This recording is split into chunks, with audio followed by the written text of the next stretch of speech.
of fellow graduate students and graduate student friends and family who are here this morning.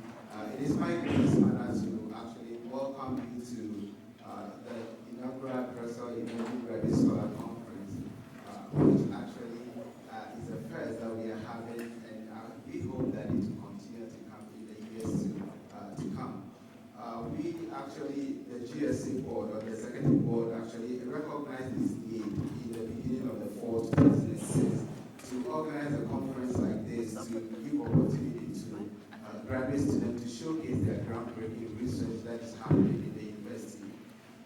As we know, the graduate students continue to expand the reputation of this university through their groundbreaking research, which is spanning from healthcare, security, energy, and also to educational innovations. And also in agreement with the popular African proverb that says that a single stick may smoke, but it will not burn. We believe that it is the best thing to bring graduate students together and encourage them to be involved in interdisciplinary research. And that's why our team this year is actually focusing on interdisciplinary research. And I also want to let you know that this conference is actually completely organized by students and for students, just to make sure that we, the students, we identify the need of our colleague students, and also to make sure that we provide the opportunity as we actually identify it. And I also want to let you know that there will be monetary award at the end of the conference, and I'm looking forward to actually share on those winners at the end of the conference. I would like to actually thank the main people behind this conference. Actually, I'm just the president and directing activities. This work has been done actually by Kelly, Bonnie, and Val. Could you please stand up so that we recognize you?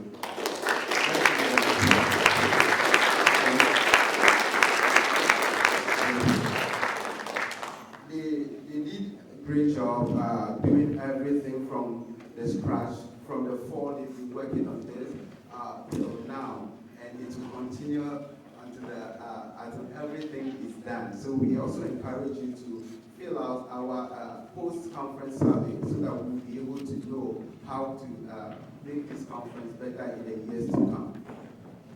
I also want to actually thank the presenters, moderators, and panelists, event volunteers, abstract reviewers, and 3-minute mentors, the judges, and then the university partners, especially Drexel Graduate College, and then the Office of Research. If you happen to fall in any of these categories, could you please stand up so that we recognize you, please? Everybody. Okay, thank you.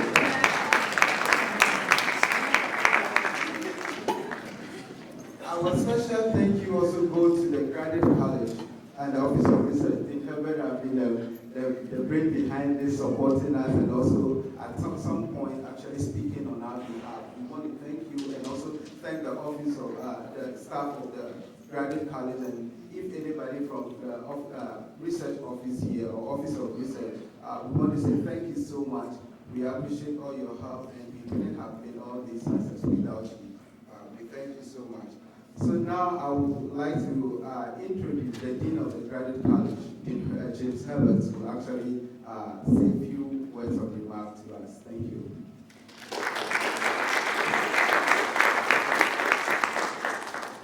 Thank you to Jerry. You guys hear me okay? So, Jerry, thanks very much. And I make sure that we can meet afterwards so I can get my fashion tips from you, because I'm loving the shirts. So this morning I got on the train and it was running late, and I was trying to figure out why. And at first I heard that there was some kind of NFL draft thing going on down in Philly, but then I realized that no, that's not what all the traffic was. It was everybody coming to the Drexel University Emerging Graduate Scholars Conference. That's why the traffic was so big on the trains from the R5. So anyway. It's very, very nice to be here. So when Jerry and his crew came and first pitched the idea of this conference. Val and Katie came with them, and they came to my office and they pitched this idea, and I admit to a bit of skepticism, because as some of you may remember, Drexel University used to host a big research day conference, and every year it got bigger and bigger and bigger until finally, to be honest with you, the whole thing just collapsed under its own weight. It just became too cumbersome and big, and nobody was really having a very good time. So when they came to me, I'm like, I don't know, let me hear you out here. And when they pitched the idea, what impressed me is that they had really thought it through. They had the idea for a much more intimate conference, which is exactly what it's turned out to be if you look at the planning for it. And they vowed that this was going to be a student-led conference. The graduate students were going to organize it, they were going to do all the work and everything. So I said, okay, let's do it.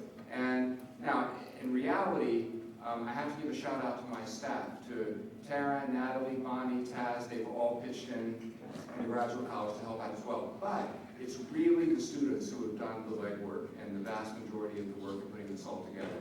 So I'd like to first and foremost give a big shout out to Jerry, Katie, and Val, and the rest of the GSA and the grad students for putting this together. So thank you.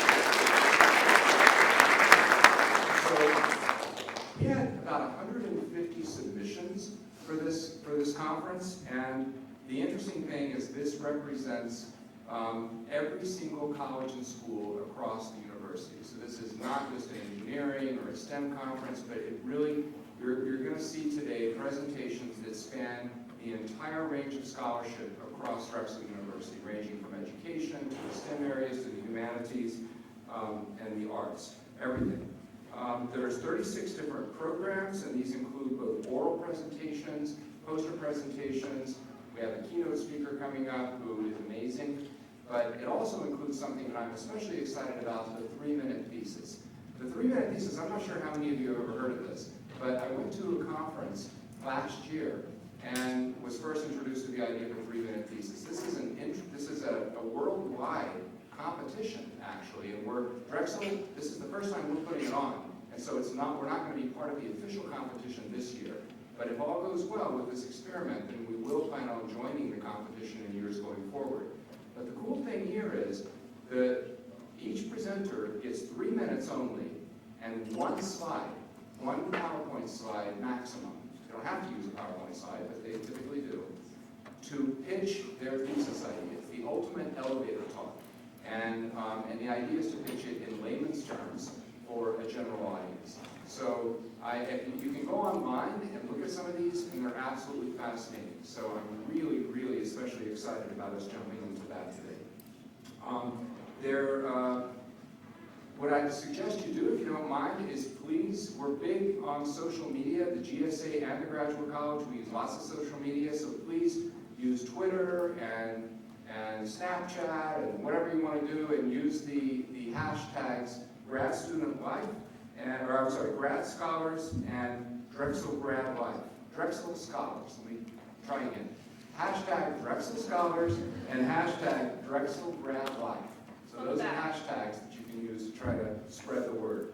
So I hope everyone has a great time today and will enjoy this as much as I know I will. So I'd like to introduce Valerie Tutwiler. Val is the Vice President of GSA for Student Life. She's also a biomedical engineering PhD candidate, and I think she knows our keynote speaker. So I'm going to have Val introduce the keynote. Thanks, everybody. See you around today.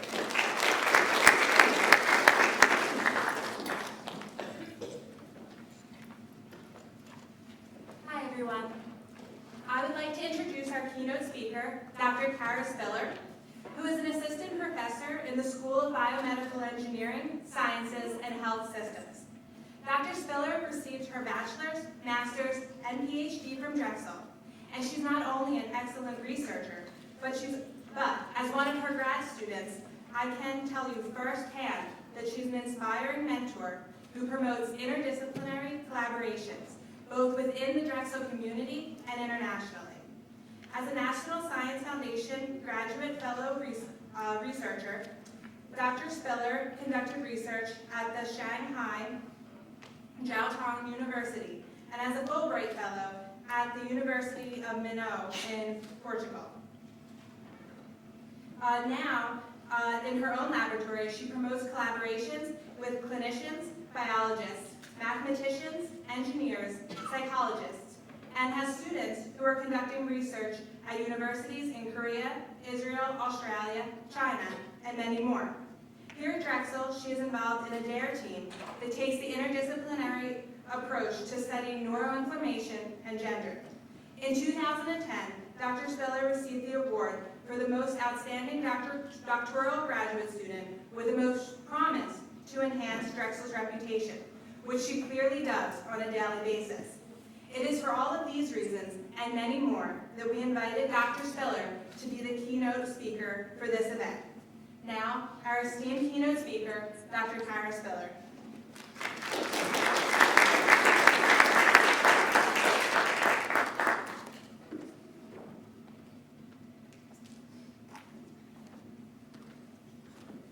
Thank you, everyone. Thank you, Valerie, for that really nice introduction. Thank you, everyone, for your attention today. And I'm very grateful and honored to be speaking today and to give a keynote at this interdisciplinary conference. I'm particularly feeling good about being invited to speak at an interdisciplinary conference because every time I've done an interdisciplinary project, it was terrifying at the beginning, and then there was always some setback that was very scary. And so one of the things that I wanted to make sure to talk about today is how it's really important to turn setbacks into opportunities and how the most exciting findings can come out of that. So I need to start by explaining the title of my talk, which is Yes and. And so this is borrowed from the improv comedy world, and I first learned about this from one of my idols, Tina Fey. And so I have an excerpt from her book to tell you about the yes and approach to improv, which I think is extremely useful for interdisciplinary collaborations in science. So she said, Yes, and. You want to plug it in? You want to plug it in?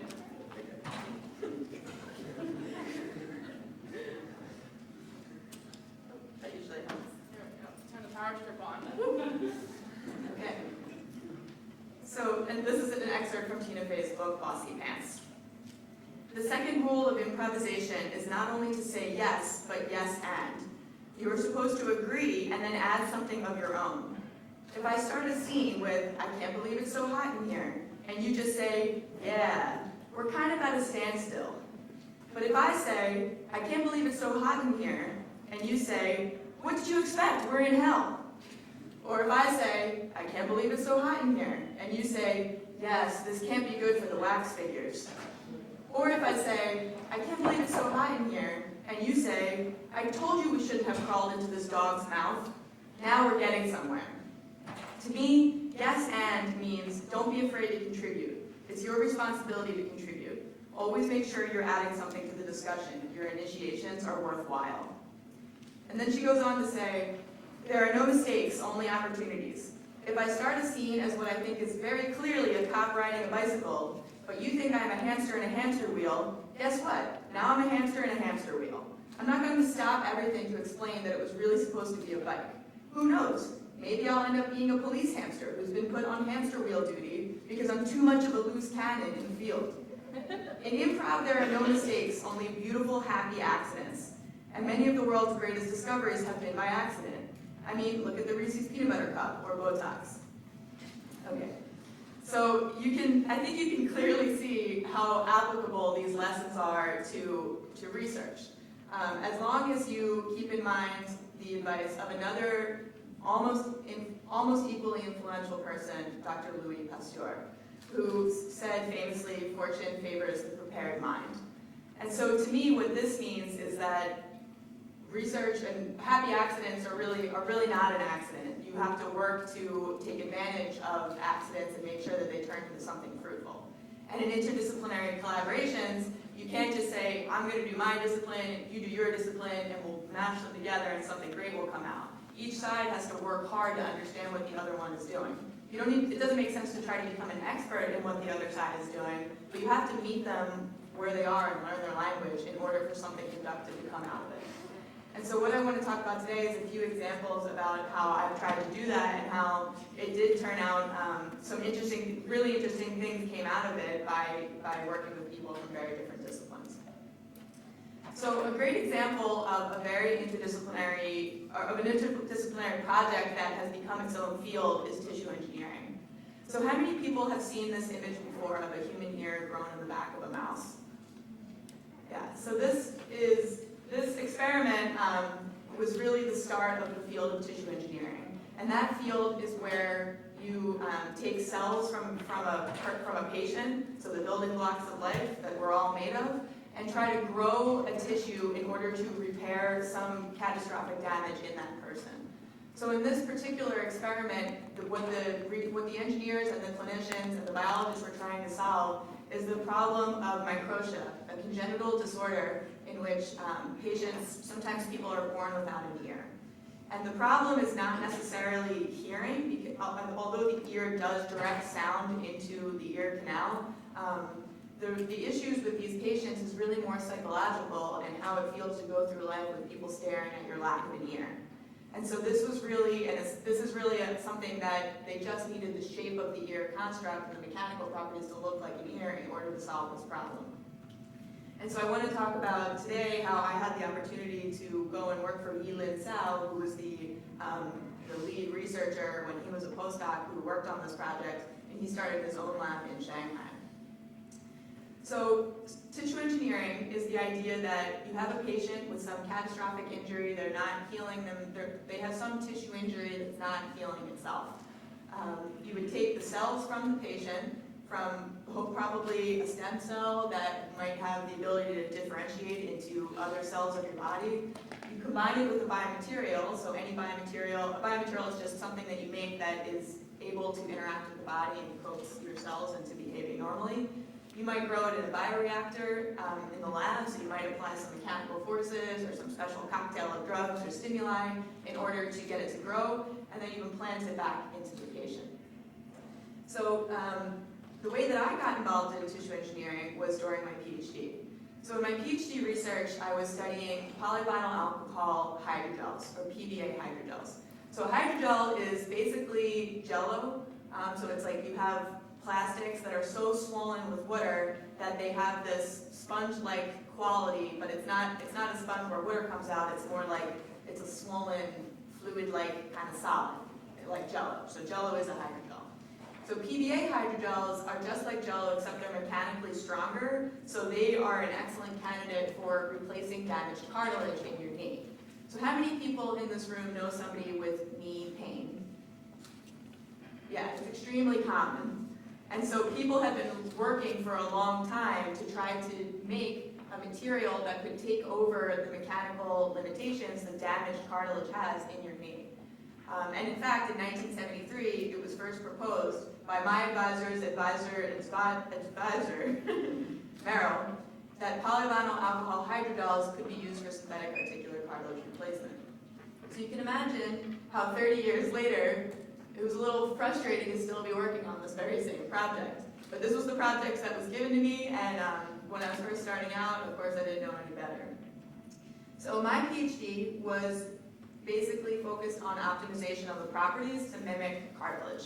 So I spent a lot of time working on the mechanical properties, lubrication, which is really important for cartilage so that your knee, slides fluidly without locking, and making sure that fluid flows the way that it's supposed to through your knee. There was just one problem. I started this research in 2004 when I was still an undergrad, actually, and in 2006, this paper came out in a German journal called Der Unfallchirurg. Do not speak German. But luckily, German is really just messed up English, so I was able to kind of read this article, and I had a friend who spoke German who helped me. So what this article showed was that they took PVA hydrogels, the very material that I was working on, and they implanted it in human knees. And that's a picture at the bottom of a hydrogel-Zalen, which is the German word for hydrogel, implanted into human cartilage. And it worked initially, but after 12 months, it completely failed. All of the hydrogel shrank away from the surrounding tissue, and now you just had a bigger hole with a foreign material stuck in the middle of it. So it was a massive failure, and this was the subject of my PhD research. So I was freaking out, as you might imagine, and I considered this a pretty major setback. But that same year, a paper was published by the Shanghai Key Tissue Engineering Laboratory. And this is the same lab that Yilin Cao had published 20 years prior about the ear on the back of the mouse, which is just cartilage, a different type of cartilage though. So they showed that they knew how to grow cartilage that had perfect integration with surrounding tissue. But the catch was it had terrible mechanical properties. And the mechanical properties are really important for cartilage because you actually put 18 times your body weight on your knee cartilage every day just walking around. So if you're able to get excellent integration but you have terrible mechanical properties, that's also a catastrophic failure, okay? So I thought, what if we just combine what I've been doing with what they've been doing? So they have great integration, I have great mechanical properties, and that will solve our problems. So I impulsively emailed Yilin Cao in 2008 and said, I'm an American graduate student, I'm working on cartilage, can I come work for you for free for a few months? And he said yes. So I first went over in 2008 for a month. We discussed possible projects. I met all my new lab mates, I learned what they had available, and I learned Chinese. And actually, I had been learning Chinese at Drexel prior to that as a hobby because a friend of mine made me a bet that I couldn't learn Chinese because my Western mind was too simple to learn such a complicated language. And I was like, well, we will see about that. So I started learning Chinese, and then I learned about this group, and I was like, I should go to China, so that's what I did. But actually, I had so much, I went over to China for 2 months just to learn Chinese before going to the lab for 1 month, so I was there for 3 months in 2008.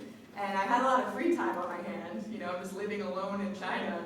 And so I wrote a paragraph about myself and my research, translated it to Chinese, and then had my colleagues at Drexel who were Chinese edit it for grammar. And then I just memorized it because I figured on the off chance that somebody in China asks me about my research, I will be able to just recite this paragraph and they will understand what my research was. So when I got to the lab in Shanghai, you know, I was like, ni hao, you know, basic, extremely basic Chinese. It was not very impressive. But I could like say, hello, my name is Kara, you know, so they're all like, isn't this adorable, you know. And then, so they're introducing me to the rest of the lab, and they're like, Kara, would you like to say a little bit about yourself in Chinese? And I was like, oh my God, it's happened. This is my opportunity to recite my paragraph. I can't believe this opportunity has actually presented itself. So I recited the paragraph that I had been practicing because I had so much free time living in China. And when I finished, everyone, their jaws were like wide open, and I thought that they didn't understand anything that I said because they were so silent and just staring at me. And then they like erupted into applause and started cheering. And it was a great feeling. And they were like, you need to come back to Shanghai for way longer than 1 month because we're gonna do great things together.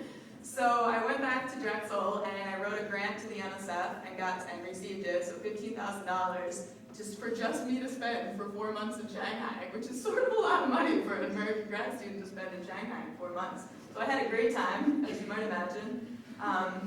But what I ended up doing, the nice thing about having that year in between meeting the lab and going back a year later, was I really planned down to the day what I was going to do in my experiments when I went back for that second time. And so that was critical for actually getting something done because 4 months is not a lot of time to finish a research project.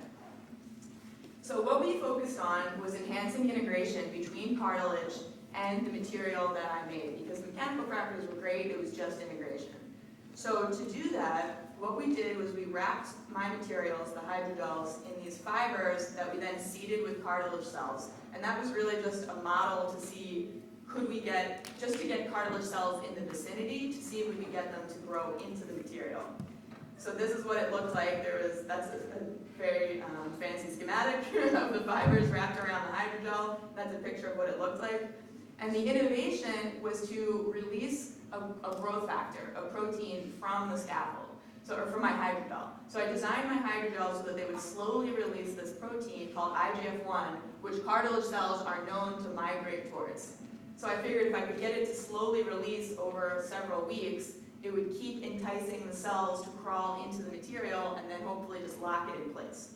So the variables that we looked at was a high dose of IGF-1, a low dose of IGF-1, and then our controls were no IGF-1, and then a really strong control was no cells at all. So that was just to see what would happen without any cells. And then we implanted it subcutaneously in nude mice for 6 weeks. As I was looking at my slides this morning, it occurred to me that many of you may not know what a nude mouse is. And it made me realize that that's a silly term for a mouse. But that's actually a colloquial, it's like almost like scientific slang for this mouse that doesn't have an adaptive immune system. So they have their regular immune system, but they don't have the ability to reject like a foreign implant or something. So for example, if you're transplanting an organ into a person, they typically need to suppress their immune system so they don't reject the organ. So the same thing happens when you're doing animal models that involve cells. You can't just put another animal's cells into it, you have to suppress their immune system. So these mice are called nude mice because they don't have any hair as a weird byproduct of the genetic mutation that eliminates their immune system. So they're called nude mice. Okay. Actually, in the past, I've had a funny cartoon of Mickey Mouse with like a black box censoring it, but I thought we'll keep it professional. Okay. So the results were really cool. So what we found is that the IGF-1 really did enhance integration with the surrounding tissue. So what you're looking at here is the hydrogel in the middle, and on the outside, this is the control, so there's no cartilage. But the B, C, and D have cartilage growing on the outside of the hydrogel. And with B, in B where there's no protein, you can see that there's zero integration with the surrounding tissue. And in fact, when I first took the sample, I squeezed it, and the hydrogel went flying across the room because it was just like fluid, just a pew. But when there was IGF-1 involved, there was some tight integration, and the integration increased with the dose of IGF-1. And in fact, I tried to measure this. I tried to measure the force that it would take to break that integration by gluing chopsticks to either side of the material and then pulling carefully so I could measure the force that it would take to break that bond between the cartilage and the hydrogel. And it actually worked to a certain extent, but I ruined so many samples trying to do this that I didn't get enough data to get it in the publication. But I thought this was pretty fun because they really do use chopsticks for everything over there. They would like pick up, they use pipettes as sterile chopsticks that they pick things up. It's crazy. Okay. So that was my introduction to tissue engineering. And actually it's really exciting because right now, tissue engineered products are making it into patients. And when I started this 10 years ago, I thought that they were never going to make it into patients. And I would give a presentation at a conference like this, and somebody would say, "That's never going to make it into patients. Why are we even working on this?" And there was a lot of haters out there. Well, guess what? They're in patients now. It's so exciting. It's really saving lives already. So this is an example of a trachea. Blood vessels have been implanted, and nasal cartilage reconstruction, among others. So tissue engineering is an example of interdisciplinary collaboration between engineers, biologists, and physicians that is like a crazy idea that's now starting to work. But there's one example of a tissue engineered product that worked, but not at all the way that the engineers expected it to. So Dermagraft is a material that was designed, it's a product that was designed for chronic wounds, like diabetic ulcers, which if I have time, I'll talk about a little bit at the end of my talk today.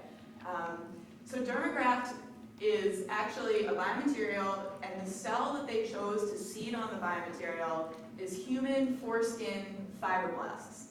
So this innovation was that there's foreskin from babies, which heal themselves very well, that's being thrown out all the time, all over the place. So let's take those cells, which are fibroblasts, which are the same things, that's skin, and put it on this biomaterial, grow it into skin, and use it to patch a diabetic ulcer that's not healing like it should be. And so it turns out this actually works. It's not 100%, it's not super effective, which is why there's still a need to work on diabetic ulcers, but it was way better than all of the other treatments that have ever been tried for diabetic ulcers. So someone had the idea at one point to fluorescently label those cells so that you could tell what happened to them. So you make this foreskin, you basically take baby foreskin and you put it on somebody's diabetic ulcer, And then what happens to the cells, because if you don't know what's going on, it's hard to improve a product, right? So these people tracked the cells and they found out that within days, the cells were completely gone. So it didn't turn into skin like they thought it would. The cells completely died, but it still worked. So how did it still work to promote healing of wounds that very rarely heal on their own when the cells were dying in a couple of days? And it turns out it was stimulating the patient's immune systems to mount their own healing response. And so that sparked the field of regenerative medicine. And this is what I'm really excited about now. That's the idea that your body heals itself correctly and sometimes perfectly all the time. And if we can figure out how it is that your body does that, can we make biomaterials that elicit a regenerative healing response? So that instead of having to go through that crazy process of taking cells, growing it on a scaffold, putting some mechanical forces on it, and putting it back in the patient, because that's kind of a regulatory nightmare. Here at Drexel, I was taught to be very translational and to think about how we're actually going to be manufacturing products. That's a manufacturing nightmare, that strategy. And it turns out you might not need to do it. So I want to tell a story about how I really started thinking about this, that my grad students have heard a lot because it was such an impactful conversation that I had. When I was studying, I started my postdoc in Portugal, and I was playing volleyball a little too much, and I ruptured my Achilles tendon. And I had never really thought about how your body heals itself. I literally never thought about that because I never had any major injuries until that point. And I do physical therapy every day for 3 months. And so I'm making conversation with my physical therapist one day. And since I just started my postdoc, I was working on bone was my new tissue of interest, not cartilage anymore. And he's like, so what do you do? And I said, I'm trying to grow bone. And he was like, bone? Why do you want to grow bone when it heals itself perfectly without scarring? And I was like, I mean, it doesn't always heal itself perfectly, like if you get shot, when you should not talk about getting shot to a European who thinks that we just shoot each other all the time over here, So I really reinforce that stereotype of Americans. But the point is, yes, there are bone defects that do not heal themselves perfectly, but there's also times when they do heal itself perfectly. And so that conversation was extremely impactful for me because one, it made me realize if you can't answer the question, why are you doing something, you probably shouldn't be doing it. And two, why does bone heal itself perfectly? And if we can figure that out, can we fix it in the situations when it doesn't heal itself perfectly? And if we can figure that out, can we apply those same strategies to other tissues that don't heal themselves perfectly, like a heart attack? So that's myocardial infarction. If that happens, your tissue dies and it doesn't recover very well. But your body clearly has its ability to recover. It's the same kind of building blocks all over your body. Can we cause regeneration simply by designing a biomaterial that harnesses the natural healing abilities of the body? Is everybody with me? Does that make sense? Okay, awesome. So when I started thinking about along these lines, that brought me directly to the inflammatory response. So what happens when you have an injury, including implantation of an implant like a biomaterial, and so shown here is bone, but this is true for any tissue in your entire body. Damage to the circulation caused by that injury causes the release of danger signals from these dying cells. And these danger signals, that's actually the scientific term for them. And the danger signals recruit immune cells. And the most important immune cell that they recruit is called the macrophage.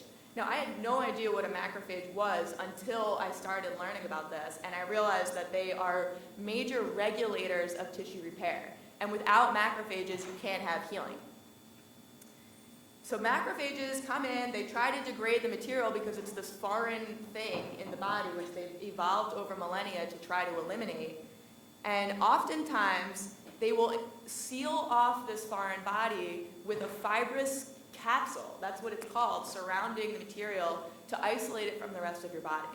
And we know that this has evolved to protect us from foreign materials that somehow make their way into our tissue because ancient mummies from ancient Egypt have been found with spearheads in their side, or otherwise things that somehow they got stabbed with and there's some shrapnel in there, but they lived fine until old age, which I guess in ancient Egypt was like 20. But they died of other causes because their body was able to isolate that thing and protect them from it forever until they died of natural causes years later. And so evolutionarily, the fact that your immune cells do this is a great thing, right? But it's a bad thing if you're trying to design a biomaterial that promotes integration and healing with the surrounding tissue. But the thing is, this doesn't always happen. It depends on interactions with the material and the immune cells. So the overarching question of my lab now is, why is it that sometimes when inflammation happens, sometimes you have this fibrous capsule that rejects the material, and other times you have complete healing? Because there are materials that have complete healing, like a total joint replacement. Does anyone know anyone who's had a total joint replacement? So it's like titanium gets implanted into your bone, which is kind of crazy. I don't know who thought of that one. But that actually gets anchored pretty well into your tissue, and that's because the inflammation progresses towards that route where you have blood vessels and tissue ingrowth. So this is the question: why is it that sometimes you have tissue ingrowth and blood vessel growth, which is critical for healing, and other times you have basically rejection of the material? And how do we design biomaterials to cause the direction to go in that way instead of this way? So when you look into a little bit more detail into the process that controls that decision between it comes down to behavior of macrophages. So macrophages, like I said, are major regulator cells that regulate all these other tissues involved in healing. And so if you kill them, you definitely cannot have healing. But if you change their behavior, it changes healing. So those are the clues that we might be able to manipulate macrophages like puppets, and then they go on and tell all the other cells what to do.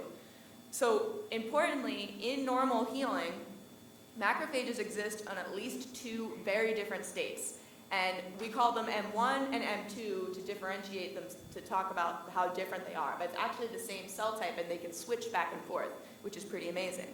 So these M1 cells are very, very pro-inflammatory, and they're destructive, and they are responsible for killing off bacteria. But these M2 cells are associated with healing. And so when I was first learning about this, I was reading that they were pro-healing and pro-angiogenic. And angiogenic means they stimulate the growth of new blood vessels, and that's what I really wanted to focus on because blood vessels are so critical for the healing of so many different tissues. So I thought, this is great. I'll just make a material that promotes that M2 phenotype, and it'll solve all my problems because they'll talk to the blood vessels, they'll talk to the other cells that are involved in causing tissue integration. Does that make sense to everyone? You're on board with the strategy? So I just wanted to figure out these M2 cells, how to promote them, okay? So just to get started, I decided to do a pretty quick experiment to study blood vessel growth in the lab setting, in vitro.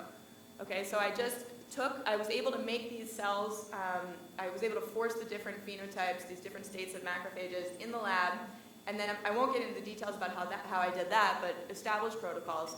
And then I took the signals that they were releasing and I added it to endothelial cells, which are the main cells of blood vessels, in an assay in which if they sprouted more and they branched more, that means that you have more potential for blood vessel growth. And if it's an anti-angiogenic or if it's an inhibitory process, they'll like shrivel up and they won't branch. Okay, so does everyone understand how the assay works? So the more branching, the more potential for blood vessel growth. Okay? So my hypothesis was that the M2 macrophages would cause the most branching because that was what the literature was suggesting. And I thought the M1 macrophages would inhibit that behavior because they are these destructive pro-inflammatory cells. So it turns out it was the exact opposite of what I just said.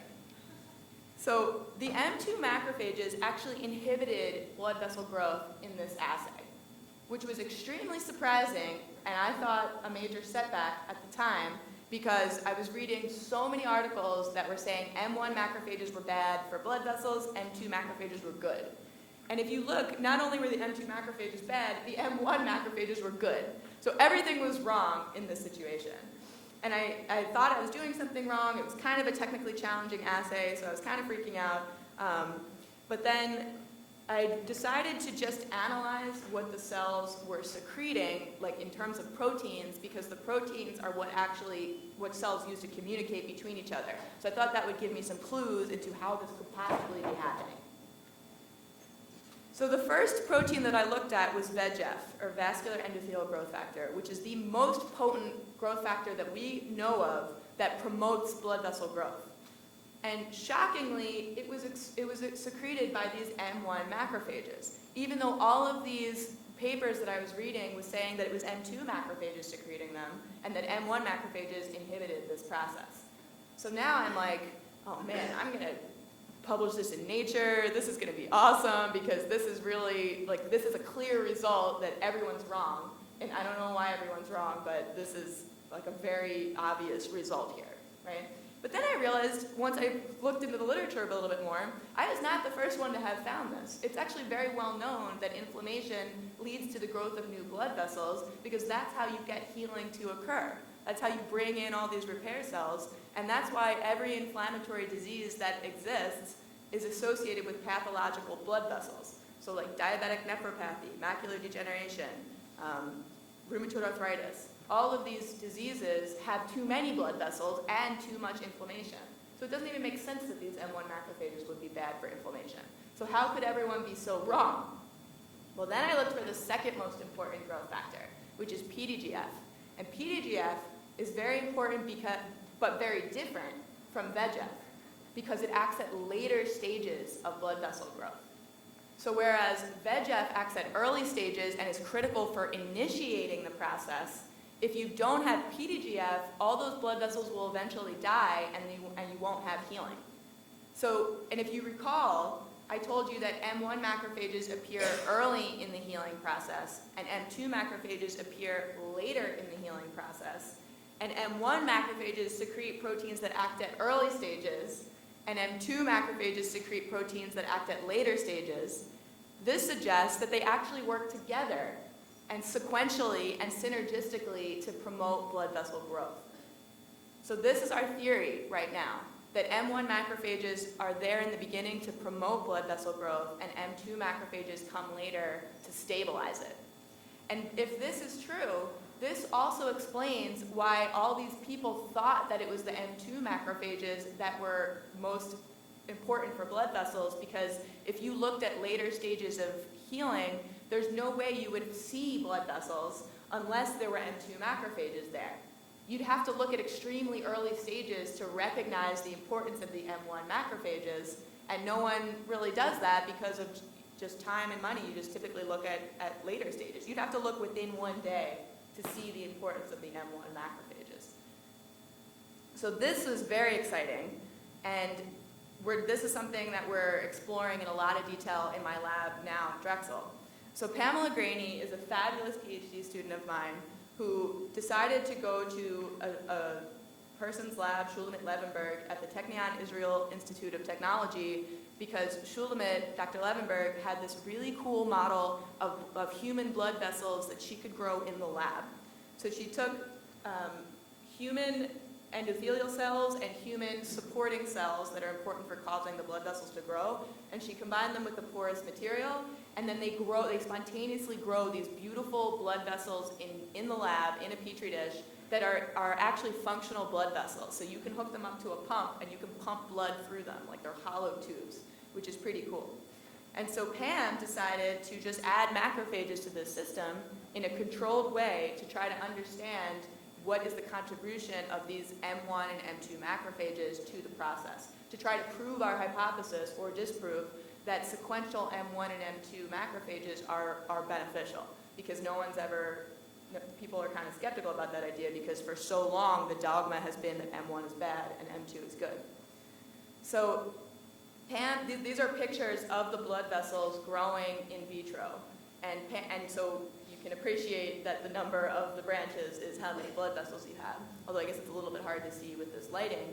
But basically, when she sequentially added M1 and M2 macrophages, there was many more blood vessels than the controls with either M1 or M2 or no macrophages. So we really think that this is, I mean, it makes sense too. So this is what we think that M1 and M2 macrophages are working together, and Pam is finishing up her thesis this year to repeat these studies and make the controls more robust, and to really analyze what is exactly happening in the communication between these cells. Like, how do the macrophages communicate with blood vessels to do this? But this really influences the design of biomaterials, which is how I started this whole rabbit hole expedition, was how to make a biomaterial that promotes healing. And so what this suggests is that we want to make a biomaterial that first promotes M1 and then promotes M2. Because if you don't have both, you're not going to have optimal healing. And so I have a lot of students working in my lab on various aspects of this, on various applications. So Emily and Claire are talking in the 3MT competition later, so check them out. Amanda is in Korea right now, working on rheumatoid arthritis. Kate's working on traumatic brain injury. Bhavani is helping her. And Greg is just starting to see if we have to invent novel methods to release drugs from scaffolds in order to do this. Okay, so in the interest of time, I'm going to go quickly through the stuff that we're doing with diabetic ulcers because I do think it's really exciting. So the way that I got into diabetic ulcers is completely happenstance in that when I first started at Drexel, there was some welcome dinner to new faculty, and I was seated next to Dr. Michael Weingarten, who's been leading the Drexel Chronic Wound Clinic for the last 35 years. So he's the chief of vascular surgery here. And he said, oh, you like inflammation, you should spend a day in my clinic and learn about diabetic ulcers. And I said, okay. So I didn't know anything about diabetic ulcers, but I definitely knew a little bit about diabetes. Does anyone know anyone in here with diabetes? Yes, everyone. It's an epidemic. So it turns out that people with diabetes often have these wounds that form on their lower extremities, especially their feet, and these wounds sometimes heal and sometimes they don't heal. And it's really not well understood why that happens, why sometimes they heal and sometimes they don't heal. So you can imagine how difficult it is to treat a patient with a diabetic ulcer if you don't even know why sometimes they heal and other times they don't heal. It's a lot of guesswork right now, which is, it's all based on empirical practice right now, but the science behind it is very poorly understood. So we know that diabetes is an epidemic, but there's some statistics about diabetic ulcers in particular that are staggering. So first of all, diabetes affects 30 million Americans right now, and 1.5 million patients have a diabetic foot ulcer every year. And it's expensive to treat that ulcer. It costs $20,000 per patient to treat an ulcer on top of what it already costs to treat a diabetic patient, which is already a lot of money. So that amounts to $30 billion annually in the US alone. And because a lot of these patients, most of the patients are on Medicare and Medicaid, we're bankrupting the American economy right now by not doing a better job treating diabetic ulcers. And if that is not enough reason for you to think that more people should be working on this, there's a 5-year mortality rate of up to 55%. So depending on the severity of the wound that you have, and if you have to get an amputation, you have a 55% chance of dying in 5 years. This is really a life or death situation. It's not just that we need a better Band-Aid. So if you have any parents or anyone who are pre-diabetic in the room like I do, tell them that this is serious and that they need to watch their glucose and don't get diabetes because it's a bad, bad problem. Okay, so maybe I have a little bit of time to go through this. No, I'm going to skip it. It's too much. I'm sorry. I was going to just do the same thing where I make an M1 to M2 promoting biomaterial. It seemed there was some previous literature suggesting that it should work it should work for diabetic wounds, but it had never been shown in humans, so we just wanted to confirm that it happened in humans. We tried to analyze it, and it was meaningless, the data that we got out of it, because there was so much heterogeneity. So this was a major setback that we couldn't understand any of the data, and that's the point of this figure right here, that it's not understandable. So if you don't understand it, that is exactly my point. We didn't understand it either. So what we had to do was invent a novel way to interpret the data just to make the data easier to interpret. So we took all of those pieces of data that I just showed you and combined it into a single score that was higher for an inflammatory M1 and lower for an anti-inflammatory or pro-healing M2. And just to make it easier to visualize the data. And we used this in normal wound healing, and we saw it spike after normal wound healing and then decrease, and which is what we know is supposed to happen in normal wound healing, as I already told you. But it was amazing when we applied it to human diabetic ulcers, the tissue collected from Dr. Weingarten's patients. There was this major stratification between patients who didn't heal and patients who did heal. And so it turned out in the pilot study, it was 100% accurate for predicting who would heal and who would not heal. And I knew from collaborating, because Dr. Weingarten has been collaborating with Drexel Biomedical Engineers for the past 10 years to try to invent a diagnostic to even tell if a wound is healing or not, because you can't even tell right now in clinical practice if it's healing.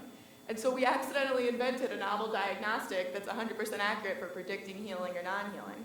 Actually, on the follow-up, it's great. It's 90% accurate right now, which is actually a good thing, because when you tell potential investors that it's 100% accurate, they think that you're either wrong or lying.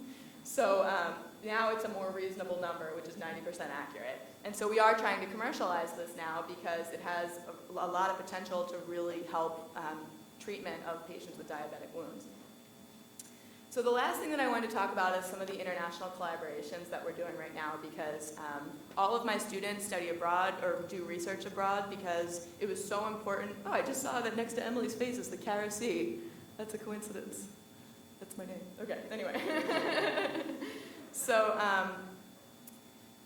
it was so important in my own education, not just personally, because you do have your personal growth, yada, yada, yada, you find your zen, but it actually made the science a lot better when I had these international collaborations as I went through with the Chinese collaboration.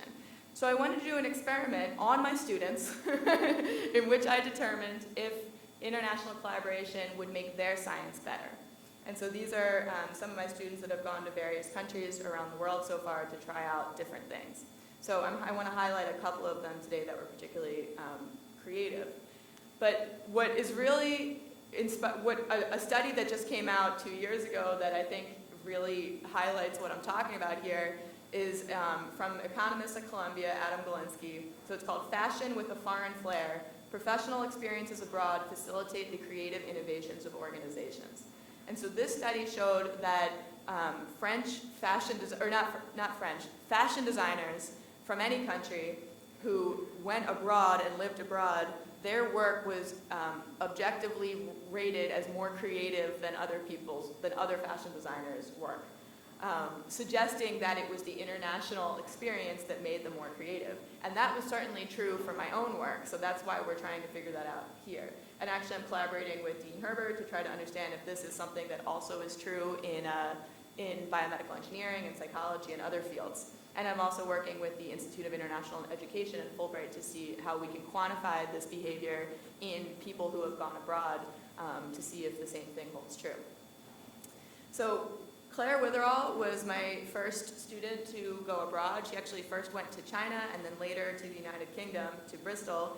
And when she went to the UK, she was a Whitaker Fellow, which is a prestigious fellowship to go abroad. And what she decided to do was implant biomaterials in zebrafish. So zebrafish are a model organism that we use to study tissue regeneration because they regenerate tissues very well.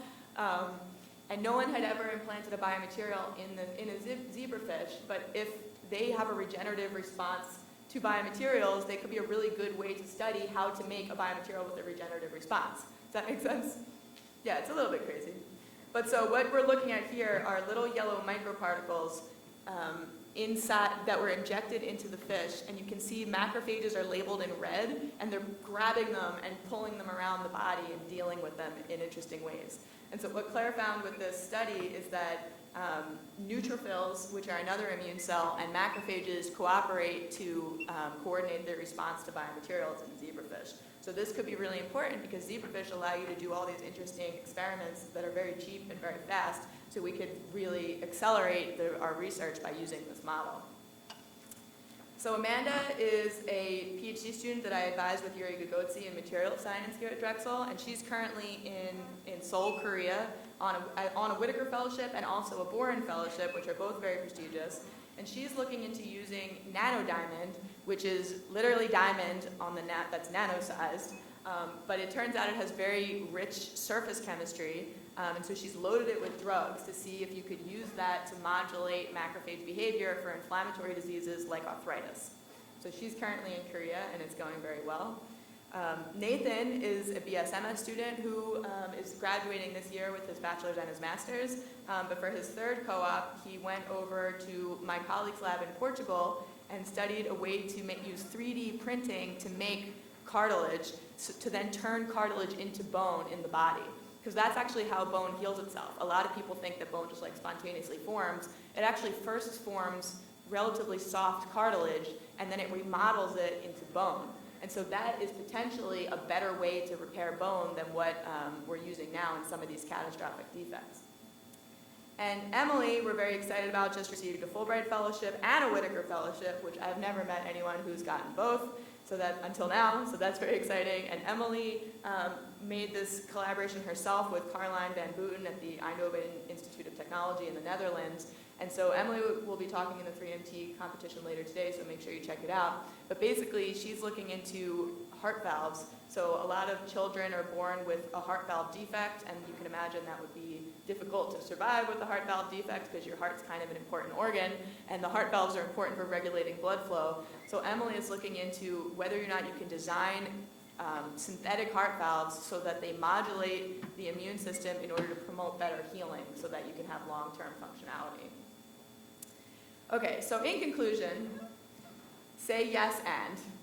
And so my point with this is that if somebody presents you with a crazy idea, you need to be prepared to take risks.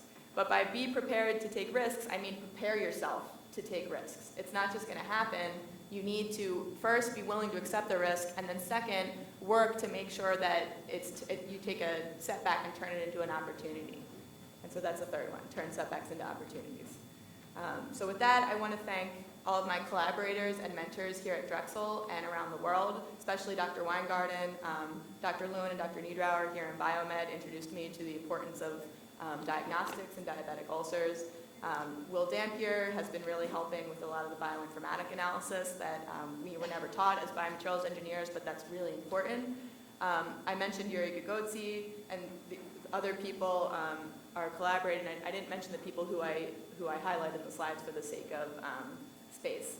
And I also really want to thank my lab because I have amazing students, and I think you probably realize that I couldn't do this without any of them because I'm not actually doing the experiments anymore. I'm just living vicariously through them as they do these really cool experiments. So I just want to thank them for all of their hard work and thank all of you for all your attention.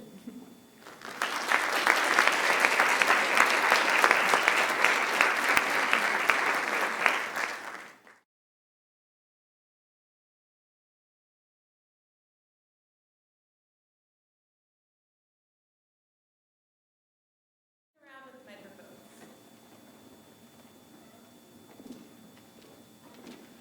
Does anybody have a question?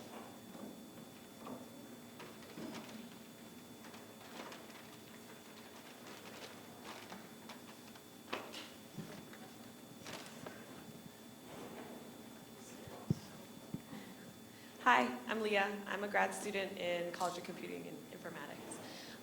So in the beginning you asked about knee pain, and I just recently tore my ACL playing soccer. Sorry. Yeah, and I'm just wondering, how do you go about finding these regenerative materials for something like an ACL that doesn't automatically, regenerate itself? Yeah, well, there are strategies that are in clinical trials right now for exactly for ACL tears. And so I think they're definitely too early stage right now to just kind of like try one. And I definitely know this from personal experience because when I had my Achilles tendon repaired, the surgeon said, so we shaved the side of your tendon and then we took those flaps and we folded them down around to reinforce the sutured area. And I was like, you did what? There's no way that's going to work, But it did work to a certain extent. I mean, my ankle is still 5 times the size of my other ankle, but I still play volleyball. So I think that although what they're doing right now is not perfect and there's a ton of room for improvement, I think you can get by pretty well in what we're doing right now. So there's things that we should be doing to make it better, but you shouldn't freak out. You'll probably be able to play soccer again, is what I'm saying. But it might be a little stiff.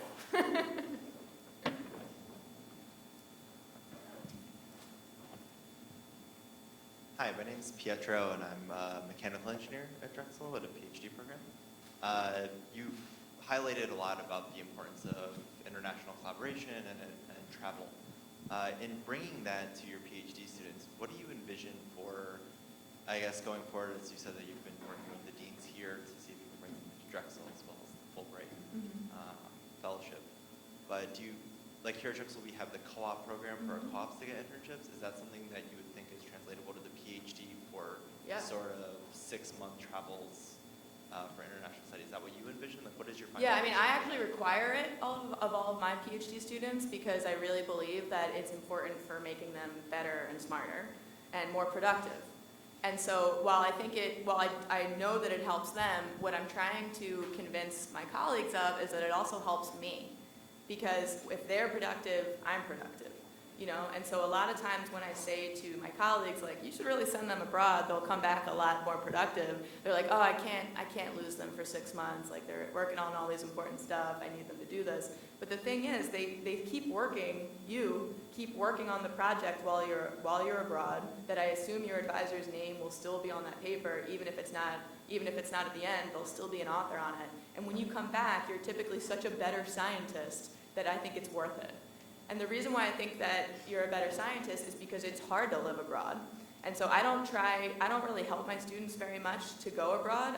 Except by saying I'm forcing it of you and it's required. But then I just say, you know, figure it out. Good luck, you know. And like they'll say, do I need a visa? And I'm like, probably. You should Google that, you know. And they're like, how do I find housing? And I'm like, I don't know. Good luck with that, you know. And then they do it all themselves, and it's challenging. And so, but I think overcoming the challenges is exactly what teaches you how to solve problems in other areas of your life. So an interesting thing is that a lot of times at Drexel and around the country, we try to reduce barriers to going abroad, which I think is important. But if you reduce barriers too much, it's going to defeat the purpose of the whole thing of going abroad, and then it needs to be challenging. So you don't want to make it just like a transplant of your American life. Like, I've set everything up for you. Here you are. You're going to go to Italy now. You're unlikely to get the same things, the same benefits as if you set it up yourself, and it's hard.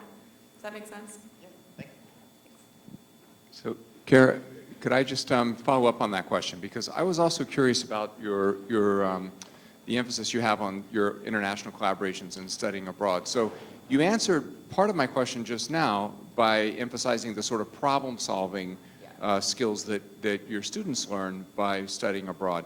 But are there other, I'm just wondering if there are other benefits. So in other words, the difference between studying having a student working in a lab in the US, a partner in California or something, as opposed to in China, are there, as an administrator, I'm sort of thinking at the administrative level, are there differences in sort of fashion, scientific fashions, if you will? So you mentioned the chopsticks, just as one example. So the way people do things, so they learn new ways of actually methodological skills.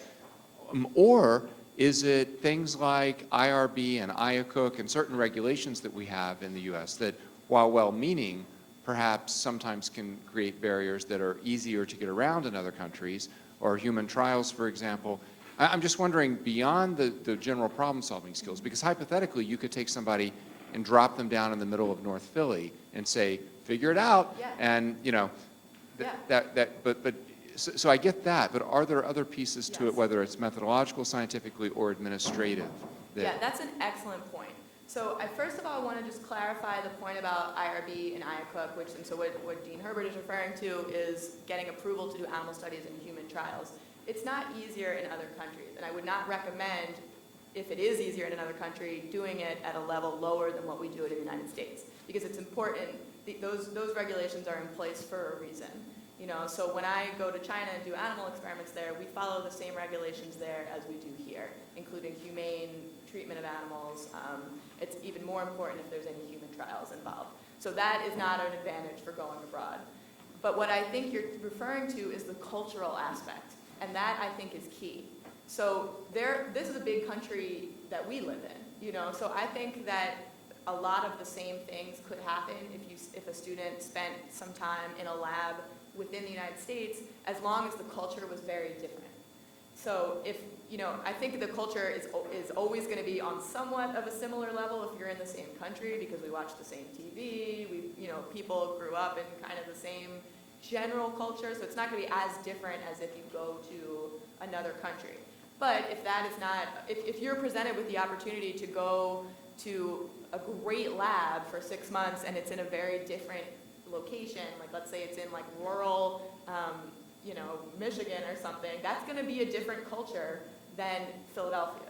So I do think you can get some of the same things out of that. So the key is to change your perspective and to pick up on what people do differently in different parts of the world. Thank you. Kate, I think there's a question over there.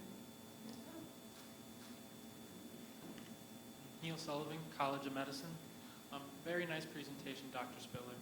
So I was wondering, with the tissue engineering and regenerative medicine, do you think we will ever be able to use that concept for maybe more invasive diseases or disorders, where for the diabetic ulcers, you can put the regenerative medicine right there on the surface? Right. But could you give an example or talk about how we may be able to get to something where surgery and other techniques would be more invasive and harder to get? Yeah, great question. So I showed a couple examples of tissue engineered products that have already been tested successfully in humans, and that includes trachea, blood vessels in your neck, and even bladders and other organs like that. Now, the one thing that all of these tissues have in common is that they are relatively simple tissues. Like there's usually one cell type, maybe 2 cell types involved in that tissue. The hard part is when we have tissues that are more complex. So I don't think the hard part is if it's invasive or not, because you can do a surgery to access pretty much any part of your body. But if you have a complex tissue like the heart that has a ton of different blood vessels, a ton of different muscle tissues, the organization is very important. It has to play a very important role beyond just like guiding blood flow or something. Or a kidney that has like this complicated filtration system to filter all the toxins out of your body, a liver. These have not been successfully engineered yet. And so I think that's going to be the greatest challenge. The other greatest challenge in tissue engineering that I alluded to earlier is the manufacturing, scale up, and regulatory challenges. Because if you don't want to immunosuppress a patient, which we don't, because you don't want to live your life immunosuppressed, because then you'll just die of some minor bacterial infection that you don't want to die of. You'd have to use a patient's own cells for that. And it takes time to take a patient's own cells and grow it into an organ. It takes weeks to months to even get a very rudimentary organ, which means that the only way that's going to work is if it's like an elective surgery, where 2 months in advance that you're going to want this replacement organ. So that's not going to work for a heart attack, which no one knows is coming. It's not going to work if you suddenly need a new liver or something. But if you can live on dialysis and for months, and that'll keep you alive until your new organ is grown, a new kidney is grown, that could work. So that's just the logistical issues, but then it's a regulatory nightmare. The quality control issues that come into taking a patient's own cells, growing it up in their own little lab where everything is specific to that patient, keeping it 100% sterile, making sure it works the same way in every patient, even though you're using different cells and different techniques. That's like a real challenge that I think in a lot of ways is going to be insurmountable. And there's a reason why some of the best medical technologies that exist today are simple. And that's because in order to prove that it works and it's safe, it needs to be relatively simple. And so that's sort of why I've moved away from traditional tissue engineering, where you're growing a tissue, and more into a biomaterial that might use that you just implant, and then hopefully it tells the body to heal itself. Thank you. Okay, so that's all the time that we have for questions. But we would like to thank Dr. Spiller for sharing both her research and her experiences with us. And to show our appreciation, we would like to present you with this plaque. It's really fancy.